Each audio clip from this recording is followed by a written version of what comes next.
Look out, the Spurs are on a 3-game winning streak. You are Locked On Spurs, your daily San Antonio Spurs podcast. Part of the Locked On Podcast Network, your team every day. Welcome back to Locked On Spurs on the Locked On NBA Network. I'm your host, Jeff Garcia, Spurs writer for Kansas City, San Antonio. Are you celebrating right now, San Antonio? Are you up and down Commerce Street honking horns already this early in the season? Because a team that's supposed to be tanking is not tanking. Yes, the Spurs won again, beating the Minnesota Timberwolves in their gym. We're going to recap that game, and then we're going to go into this win streak. What has gotten into the Spurs? Is it just all Devin Vassell? Is it the competition? And then we're going to ask if the Spurs can do it again in Minnesota when they face the Timberwolves once again. And we thank you for making Locked On Spurs your first listen each and every day. Available wherever we get podcasts. Let's go ahead and bring in our guest who's going to be helping me ask WTF Spurs. You're supposed to read the Tank for Wemby memo. He is Rudy Campos with Sweep the League. Rudy, welcome back to Locked On Spurs. Thanks for having me, Jeff. And let me pick my jaw off the floor because I'm still in awe of what we're seeing. I know. Look, I get it. It's 4 games in, Rudy, of this new season. Sure, it is. Maybe things will settle down, normalize as the season goes on. But look, if you're a non-team tanker, then guess what? You're loving this. After getting just devastated in the opening night game versus the Hornets, the Spurs have rattled off 3 games straight on the road, no less, this time beating Minnesota. Let's go to recap what happened out in the Target Center. Once again, Spurs beat the Wolves 115-106, 3-1 on the season so far. Rudy, what stood out for you in this game? The play of Jeremy Sohan stood out tremendously in this game. I mean, having his offensive struggles in the first 3 games, seeing him come out for 14 points, 7 of 9 from the field, didn't really knock down a three-pointer at all, over 2. But seeing his play, he's becoming to get a little more active, and that's something really, really good. And just the continuation of Devin Vassell and Keldon Johnson, you know what? They had pretty bad nights shooting from the field, but they kept shooting, and that's what it is. You've got to get guys that are going to attack the basket, that are going to continue to get their shots. You know what? If they're not falling, eventually they're going to fall. What do they say? When you're a shooter, you've got to shoot it. Eventually it'll be knocked down. Yeah, what I liked about the game is the fact that even though this Spurs team heading into the game versus Minnesota had won 2 straight, in the last one beating Philadelphia in their gym, and it's against the likes of Harden and Embiid, they didn't let complacency set in. They came out, and they're the ones that were the aggressors to start the game. They were the ones that came out and punched the Minnesota Timberwolves in the mouth. Exactly what happened to their game against the Hornets. The Hornets came out and kicked Spurs in the butt first, and that rattled them. And I think that woke them up. They had to come out the aggressor, and they did that. For a good 3 quarters, it was all Spurs. That fourth quarter got dicey, but the Spurs hung 39 points on the Timberwolves in the opening period, and then cruised-ish to a victory. I think Spurs took their foot off the gas pedal in that final frame. But nevertheless, look, this is a team, and I think their identity is going to be run. And we saw that against Minnesota.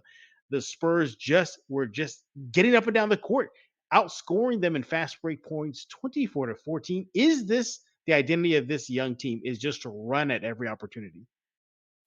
I think so. Running's going to be the main focal point of this team, but also what I've been noticing, Jeff, is the ball movement. It has been unreal, the ball movement. And dare I say, I made a comment earlier to a buddy of mine. I said, am I seeing the Miami Heat series all over again with the beautiful game? I mean, we're seeing crisp passing.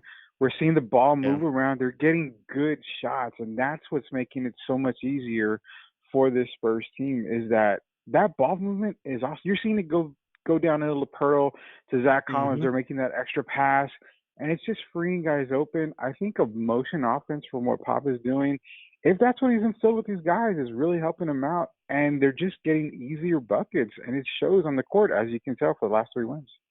If you were to tell me that heading into this game that the Spurs would outscore a team with Gobert and Karl Anthony Towns in the paint, I would have said you're joking. There's no way. I mean, after Pirtle, that's it. But the Spurs outscored the Wolves in the paint 60-46. And obviously, Pirtle had a lot to do with that. He had a double-double, 14 and 14 on the night. But you saw a lot of penetration. Trey Jones showing a floater. Keldon attacking, being that bull that we know him to be, getting the and ones. You saw a lot of the team attacking the paint against the Twin Towers of Minnesota. Now, you mentioned the assists. Now, on the night, the Spurs, they had 37 assists as a team. They were sharing the ball. Again, is that another identity of this team? We know they're going to run, but maybe like a sub identity of the team is just they're going to move the ball around constantly. Yeah, the identity of this team. Okay, let's be real. It's 4 games in. We really don't know truly the identity. We're talking about a running gun type team. They're going to have to get on a run. They're going to have to catch these teams by surprise, and that's kind of what they're doing. These last 3 games, they're just coming out, all blazing on the court. But moving the ball, when they get into that offense, if you can remember, because you and I are old geezers when it comes to Spurs basketball, no more of the drop down, 4 down, offense. Let's get it into the paint. Let's take our time. Let's do this.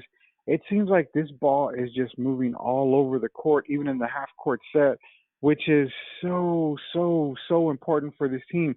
It's a young team. It's a developing team. It's a rebuilding team. So catching a lot of these better teams off guard is going to be so important. And that's what ball movement does. It catches the other team off guard. You don't know where the ball's going. You're getting open shots. You're tiring the other team on the defensive end. This has been I want to say a monumental run in 3 games because this is totally unexpected. Totally unexpected. Yeah, no, again, and to do it on the road, that's what's impressive for me. To do it in the other team's gym, that is just phenomenal for this very young team that I would think that playing in an opponent's gym would rattle them, and they're not getting rattled whatsoever.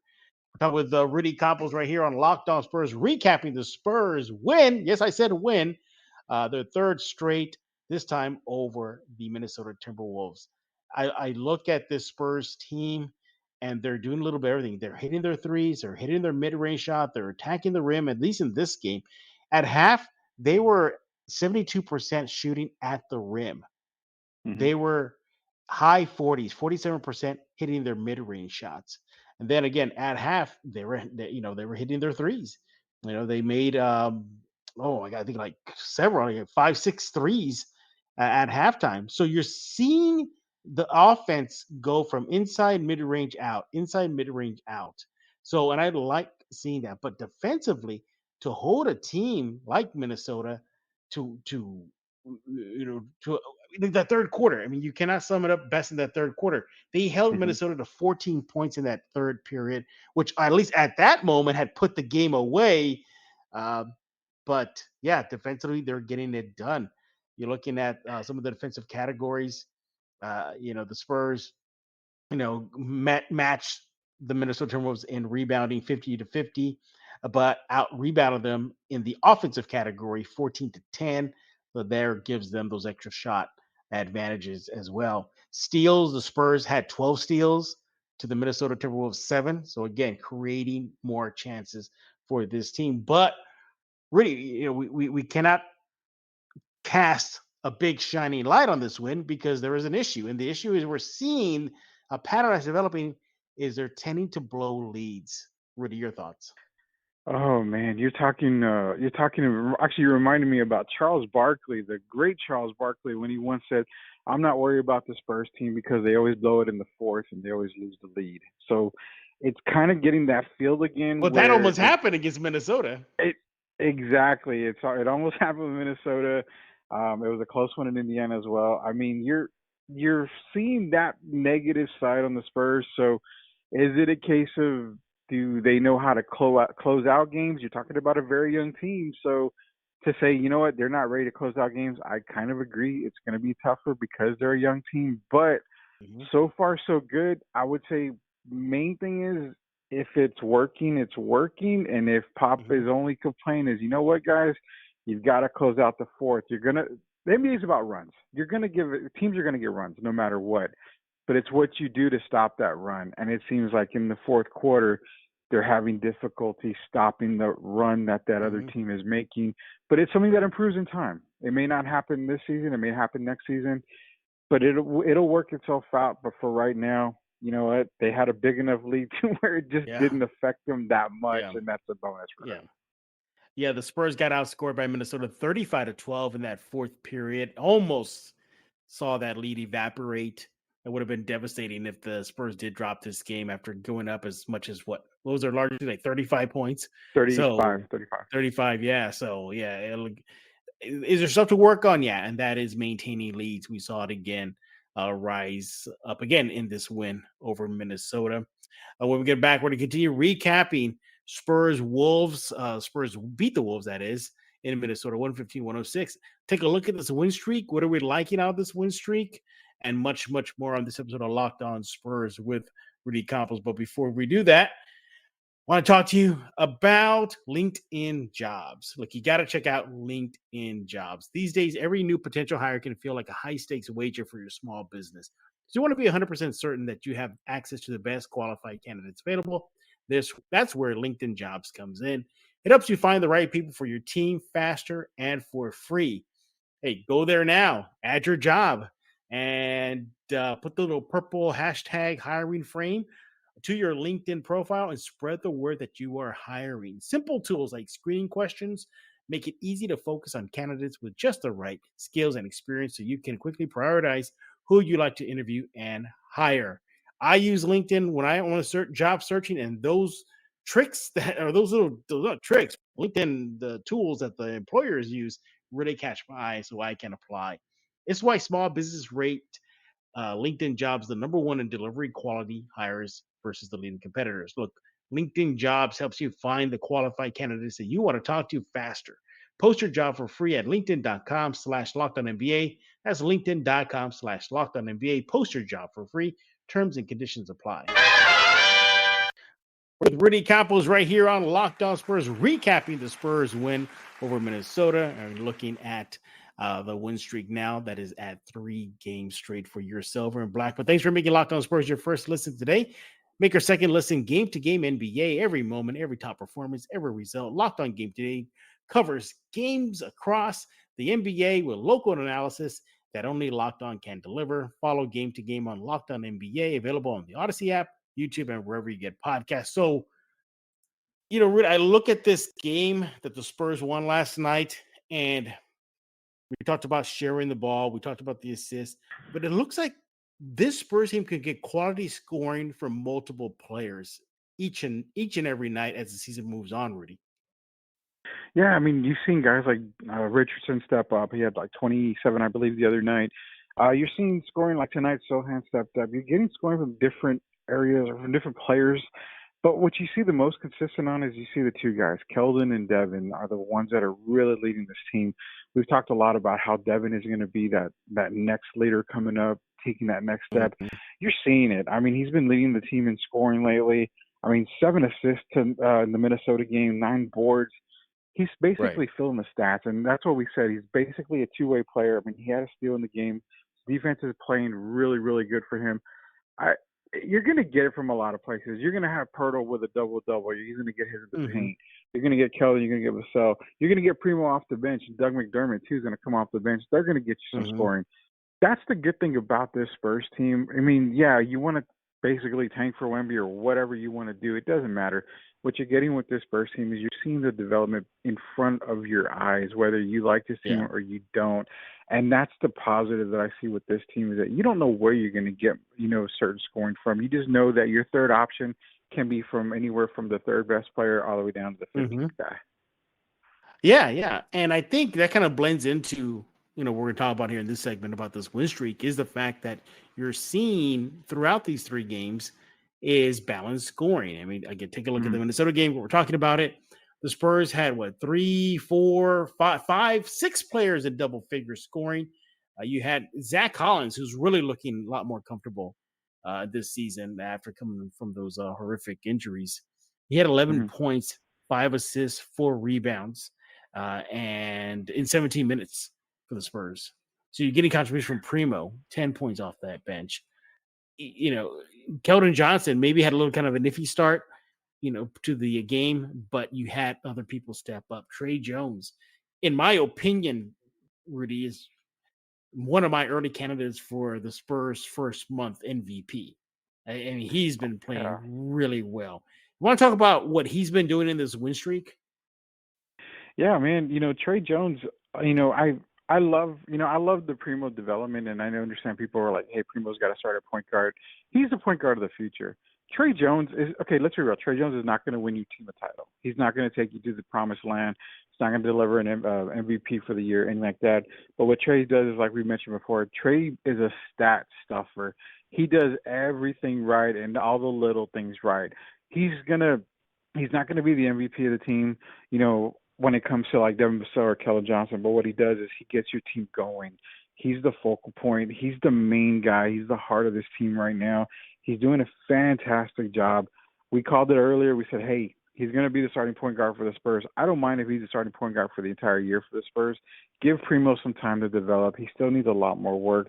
Trey has been excellent, man. And I can't believe you have me talking good about a Dookie again, Jeff. You keep always making me talk good about these Duke players. But nonetheless, Trey is doing a great job. Well, you brought it up to me the last time we did one of these recaps, because I had overlooked Trey Jones's line. I think it was in the second game, the Pacers, or the last one you were with me. And I looked at Trey Jones's line. It's like, oh my God. And like, look what he's doing. And he's providing that steady leadership, that steady hand at the point guard spot during this win streak against Minnesota. But again, we're just using Minnesota as the game to use because that's just the recent game. 8 points, 8 assists, 3 steals, 7 rebounds, a 3-point shot made, and hitting those floaters in the paint a la Tony Parker. Interesting to note is pregame, Popovich compared Trey Jones to Avery Johnson. He said that reminds him a lot of Avery Johnson, that he does a little bit of everything. So that's high praise from Popovich. In this win streak, we're seeing this team coming out, the aggressors that we saw against Minnesota. We're seeing this team build leads, but do Spurs fans need to pump the brakes? It's a nice 3-game win streak. Should they take a step back knowing that we're just 4 games in, or is this something to be riding high about? It's 82 games, and there's a reason. It's a long season. You know what? The first 4 games, you're seeing your team 3-1. You definitely did not expect it. I will completely say, you know what, I was wrong on the first 18 games because obviously, they're 3-1. I had them only going 2-18 for the first 20. But I think for right now, you take it for what it's worth. The NBA season just started. A lot of these teams, a lot of the good teams, you see them struggling. It's almost like the standings are reversed when you see teams like Utah up at the top of the standings. You've got teams like Washington and Cleveland on the other side still. You got teams that are really probably shouldn't be there. So I would pump the brakes right now, enjoy the 3-game win streak. And, hey, if they pop off another few victories in a row, so be it. It's early in the season. Eventually, I have to use it, and I have to pump the brakes for all Spurs fans when I say talent does outshine over everything. A lot of these teams like Minnesota, Philadelphia, their talent's going to eventually just catch up to the rest of the league and take over games like this. So right now, enjoying the Spurs, win streak, seeing the ball movement. But, hey, who knows? Pop has been able to get teams to buy in, and we've seen them go on runs before. Not saying it's a title run.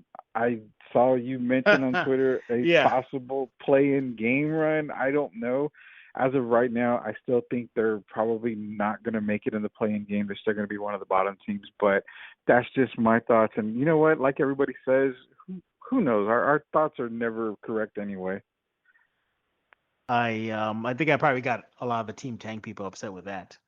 There's a lot of Team Tank is not having fun right now. Let's put it that way. Team Tank is not liking this start to the season. I guess the good news is Utah's winning too. So Utah just beat Minnesota as well recently. So there's that. But we're not done talking. When we get back, we're going to take a look at the win streak just a little bit more. And then I'm going to ask Rudy if he thinks the Spurs can do it again in Minnesota when the rematch happens tomorrow night out in Minnesota. And we're back with Rudy Campos right here on Locked On Spurs, recapping the Spurs beating the Minnesota Timberwolves win streak and looking ahead at tomorrow night's game versus the Wolves. Yes, again, they got a home series out in the Target Center. So we look at this win streak right now, and There's so many positives. I think the only biggest negative right now is maintaining leads. I think, but that's just a sign of a very, very young team. Mm. If player development is on the table for this season, then they're doing that in droves to start the season. So kudos for that. They're on a trajectory to maybe be ahead of the curve as the season goes on. Are you worried about too much too soon for a young team like this? No, actually, I'm not. When it comes to the player development, too much for this young team. I say no because you came into a season not knowing what to really expect other than the fact that this was going to be a really bad team. That's all you came into the season with. So throwing everything at them, especially minutes. I mean, you're seeing guys log in 30 plus minutes, which I mean, you really haven't seen that when it comes to the young players in the Spurs organization, but they have no choice right now. So, I mean, playing these young guys, letting them get on the court, letting them get their feet wet, making the mistakes that they are, supposed to make, it's new territory. But throwing a lot of them right now, it's not that bad. It's actually a really good thing. It speeds up the process like a whole bunch. So kudos to Pop and the coaching staff. I mean, you know what? You go out and you win 25, 30 games, you do that. You go out, you win 22 games, like I've been saying, 22, 23 games, you do that. As long as, he's able to keep these guys mentally ready, because it is a long NBA season. If these guys can stay mentally ready the entire time, I have no issues at what is ever thrown at them. Yeah. I think this is I've said it again. I'll say it, repeat it here. This is going to be a very scrappy team. I think they're getting a taste of some success right now. They seemingly are buying into, sharing the balls. We saw against the recent win versus Minnesota, the high assist. We're seeing balanced scoring. We're seeing the impact, and I like this. So I think they'll be ahead of the curve, the development curve. They could be that team that power teams later down the road or can't sleep on because maybe a win here or a loss there against the Spurs will bite this team in the butt later on in the season.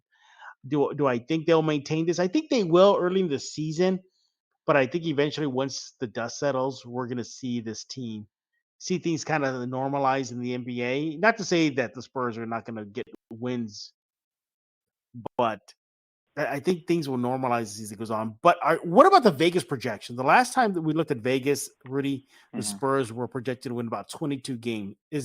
Are you still on that path, or do you think you're going to raise it up a bit?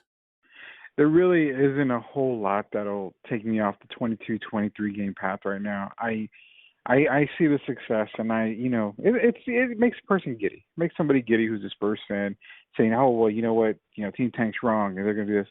It's still way early in the season. I still think 22, 23, you can maybe notch it up to 24, 25 wins possibly for the San Antonio Spurs team. I'm still keeping with Vegas on that. I still think the 22, 23 wins for the Spurs is going to probably be where they're going to be at.